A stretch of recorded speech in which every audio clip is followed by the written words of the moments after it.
Well, my friends, today is the day that I finally received something that came in. I'm fixing to show you, but I wanted to bring you up to speed on where we're at. As you know, this is my tilting reverberating furnace, which is going to revolutionize the way I am pouring things. We're making very slow progress with this because of several things.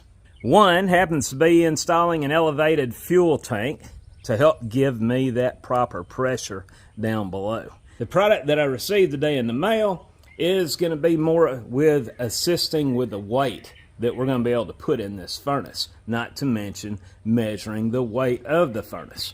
We do not want to overrate our long span of this trolley. We don't want to overburden that with more weight than it was designed for. Stan Zankowski was kind enough to install this for me, and he loaned me his scale for a short time, and I was able to kind of get a ballpark figure of how much weight this is going to be able to carry.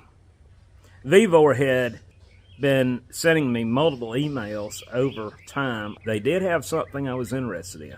I said, we'll go ahead and try it. They had a scale that will hang from the trolley, and then the chain fall hangs under that. So anyway, let's open it up and see what it looks like. Just in time, because I need it this very second.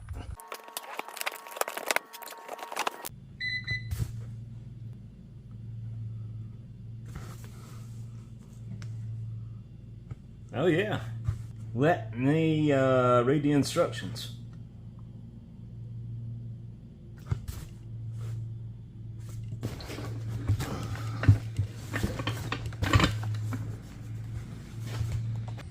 I have no room there.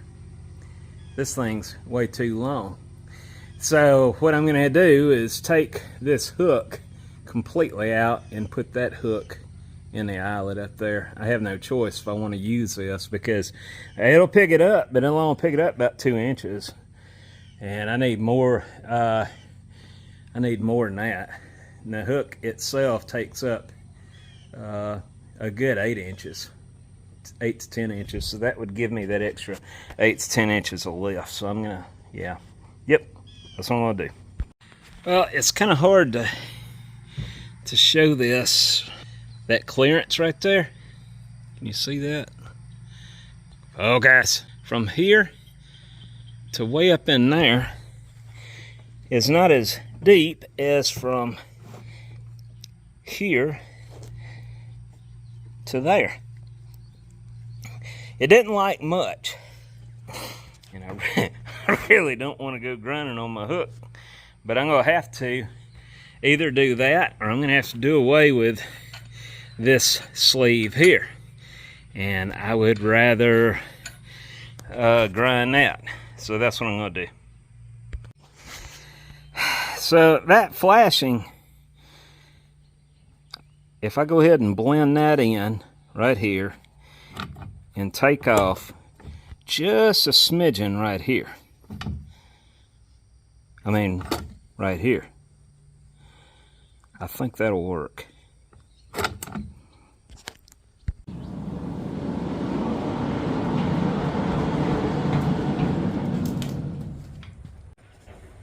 So this is the way I have this anchored. It's coming off my carriage. And then the chain fall is hooked below, and I ended up having to do a lot of grinding on my hook on the chain fall just to get it to hook up to that.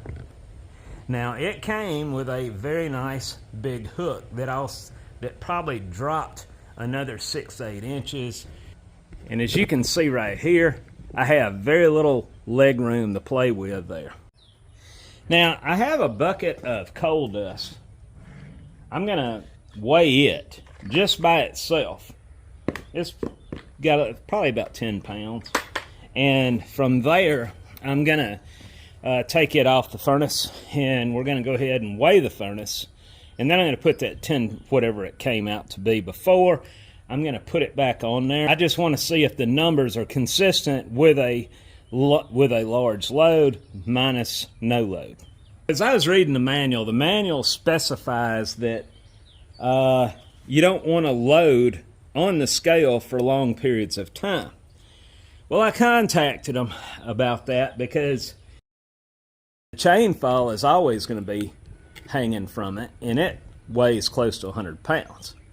So, you know, I needed to know, is this going to damage the thing? And they recommended no chain fall on it. Well, I can't do that. I got to have the chain fall on it at all times. So that either means the scale can only be on here temporarily for this test, and then I'll have to have it hanging from something else and weigh out my metal, which I can do. You know, it's not a problem, but it would be a lot better for me if I could just keep that scale on there at all times. And the reason for that is it's heavy. The chain fall's heavy. It's hard to hook and unhook all that. I'd just soon leave it hooked up. It has a remote to it. It's showing it blinking all over the place, but if I'm actually looking at it, it's solid. I don't see that frequency, but let's, it's going to be hard to do the video with that display.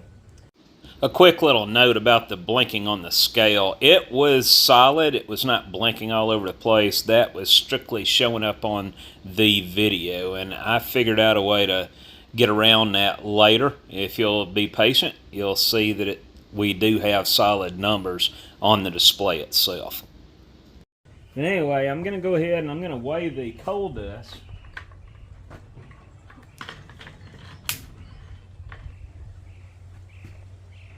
And the coal dust, according to that, is 12 pounds.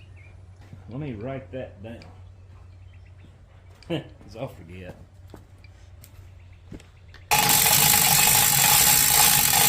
Now earlier, I was picking this up, and I was getting a reading of 1,334 pounds. Let's see if it's going to repeat.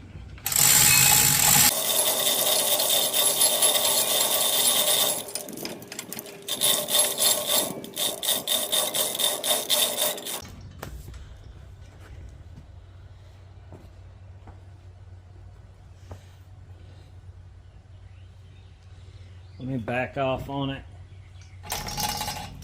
Get all the weight off.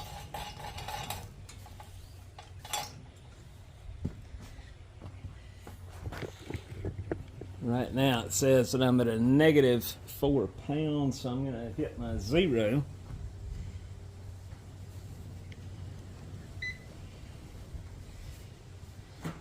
And it's probably hard to see, but it says it's zeroed, it's stable, and it's at 0 pounds. So let's pick this thing up.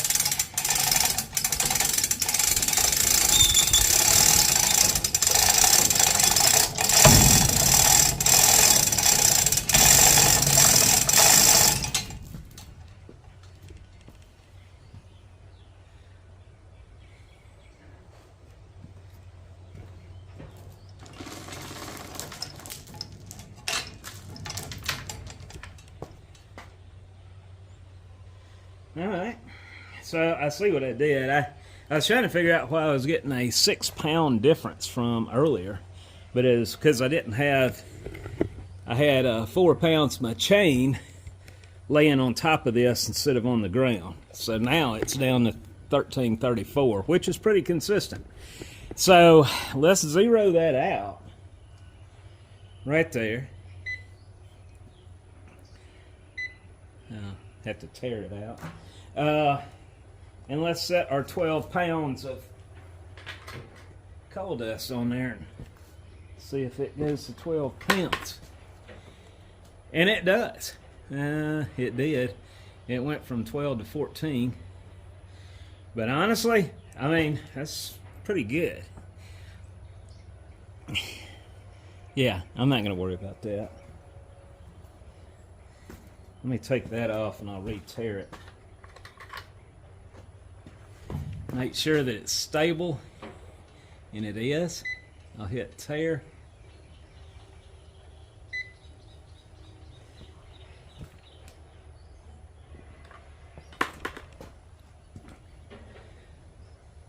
Now it says 12 pounds. Okay. All right. Well, So that tells me that when I have the full load of the furnace on the track, hopefully when I weigh out 400 pounds of iron to add to it, I should be good. Yeah, I'm going to be pushing right at 1,800 pounds total on this system when it's over with. But I'm very happy with that, and I want to thank Vevor for supplying this scale, because until now, I didn't have a way to regulate how much I was going to be putting in the furnace. And if I can use this with the furnace running, we're going to be putting a heat shield up under the last hook, so none of that direct heat should ever get to the top. The exhaust, for the most part, blows out the back, but I'm going to tell you, this thing puts out some serious BTU. And I told you in a previous video when I was testing it that I had to roll it almost 90 degrees, fully empty it. So we're going to have to put a deflector, a heat deflector, in here. I'm going to weld in some brackets, and it'll be a heat shield that'll protect anything overhead. Any of the heat that hits the shield's just still going to be diverted to the back regardless. So that's a must. I don't want to damage my chain fall or the scale, for that matter. I don't want to do anything to weaken any of that. With this scale, I'm going to be able to know without a doubt how much iron I'm pouring, and at the same time not go over my limit. That was one of my main concerns, and I'll show this in a later video once we have our fuel tank and all in place, everything's hooked up. My goal is to keep the scale up there, have it on during the pour, and that way when I get down to the last mold or two, I know, okay, well, I can tear it, I can hit tear before I ever start loading iron, and know, okay, I got 20 pounds, I got 40 pounds still left in the furnace, so we can go ahead and make those molds. A whole purpose for the scale. That and to keep me from overloading my roof. So I tried to get Dollar on the scale to help me do some lightweight measurements, and she said absolutely not. I do want to thank Vevor for sending me this. Like I said, they have offered to send me things in the past, but I just had no use for them. The scale I did, and it couldn't come at a better time. I did go through the manual, and I was able to change some settings. One of the settings that I changed was timing the time off mode. I want to manually be able to cut that off. I did set it for 60. I'm assuming as long as it's not stable, as long as it's under movement, it's not going to cut off until we're finished with the pour. So with that said, I went ahead and give it 60 minutes just to be on the safe side. It's very annoying if you set the timing for 15 minutes and then it might be 30 minutes before you can use it again and then have to cut it back on. That's the other kicker about this. This is a battery operated scale, and I don't know if it would damage it if I just left it plugged in all the time, and I don't know if it will cut on being plugged in. I guess that's a question I need to ask Vevor. Most of the functions you're going to need once you manually cut it on up there at the switch is your remote. You can cut it off with your remote, you just can't cut it on. And I don't fully understand the symbols. I doubt I'm ever going to be using F2 for the second measurement on anything. I don't, unless someone can show me. I see no use for it.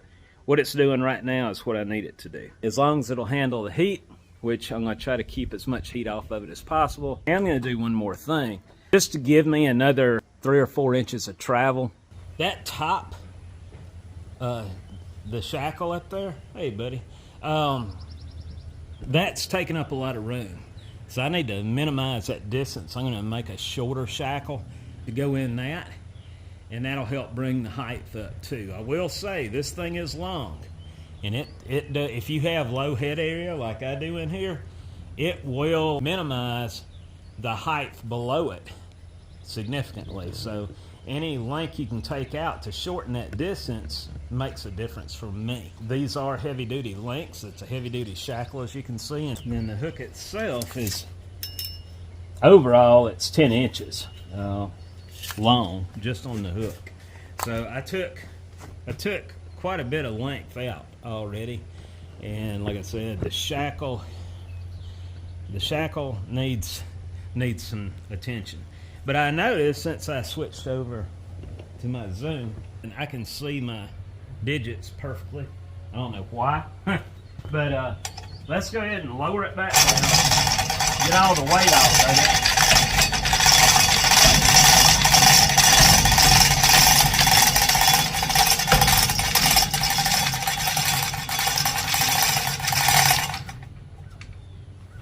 All right, now that you can see the numbers yourself, I'm going to go ahead and zero it.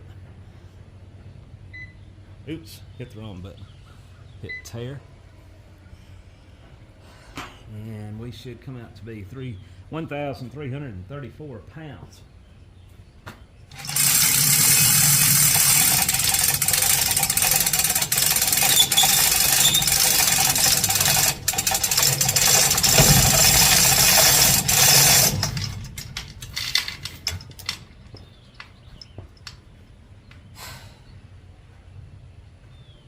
Oh. I was trying to figure out why it didn't go to that. Now I know.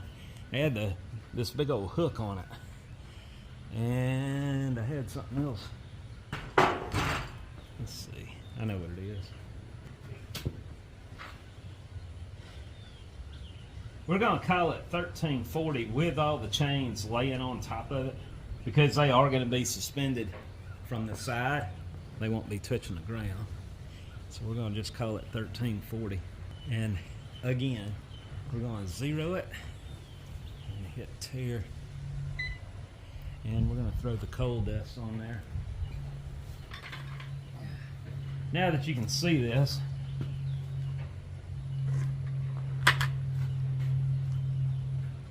£12. Now I don't have a calibrated standard for a ton or half a ton. I wish I did, but I don't. This scale is good for up to 11,000 pounds. I will never be picking up that much weight. Well, I say I won't. I might want to see just how much weight it requires to pull this roof in. Yeah, I'm very impressed with this. Now I can go forward with other things and not have to worry about this. So I have the chain fall raised up as high as I can go, and I went ahead. I wanted to show you how much clearance I have here. I have about 20 inches from the ground in this area. Now, as you go on down into the pouring bay, it goes lower. And eventually, even this floor is going to be lower as we fill the sand bay in and dig down some here. We're gonna try to have all this level. So when it's all over with, I should be able to raise this furnace with the current setup a good 2 feet from the ground, which will be ideal for just about everything we pour here. And 10 minutes later, and it's still holding at 1340. I'll put my hand on it.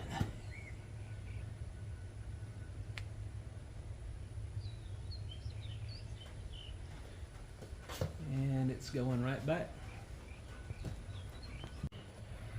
So going into the settings was not complicated.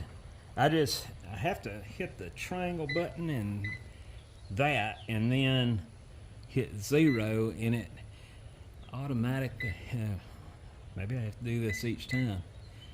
Okay, now that tells me how, right now I'm giving it 60 minutes. I'm going to change that back down to 30. You know what? We'll just go 15. Yeah. And then I'm going to go to brightness level, which is 7. Out here, I need it as bright as I can get it. And then I'm going to go to idle time, I believe is what that, let's see.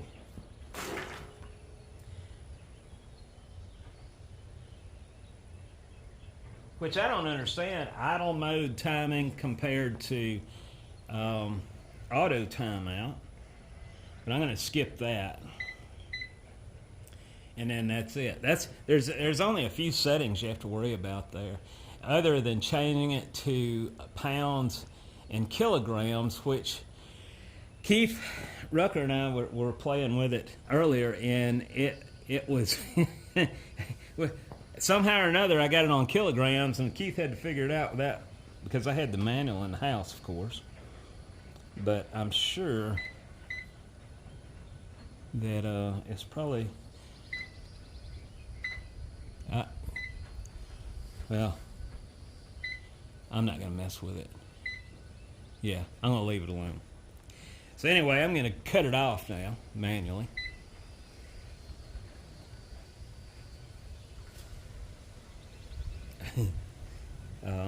Maybe I need to hold the button. Yeah. All right. I will say that their instructions are not the best. They're better than some I've had, though. And it was enough to where I could figure out how to go into the settings and stuff. So I'm not going to knock them. That's not a problem, as long as I figure it out. For the price, you can't beat one of these. If they'll hold up, we'll see. I'll keep you posted on how well this does in future videos. Well, that's a short presentation on a Vevor scale. All in all, I like it, other than the fact that I have to manually poke it up there with a stick to get the thing to cut on. Everything else, I can't complain. The length is a disadvantage if you have low head area, as I said, but I'm going to work around that. I'm not going to do anything to the scale itself. I'm just going to make different parts on each end of it for the lengths to accommodate a shorter distance. I'm headed out to see a buddy of mine next week in Lufton, Texas, and he actually, well, he has a couple foundries, and he just bought 2 of these scales. So I'm interested to get his feedback on them.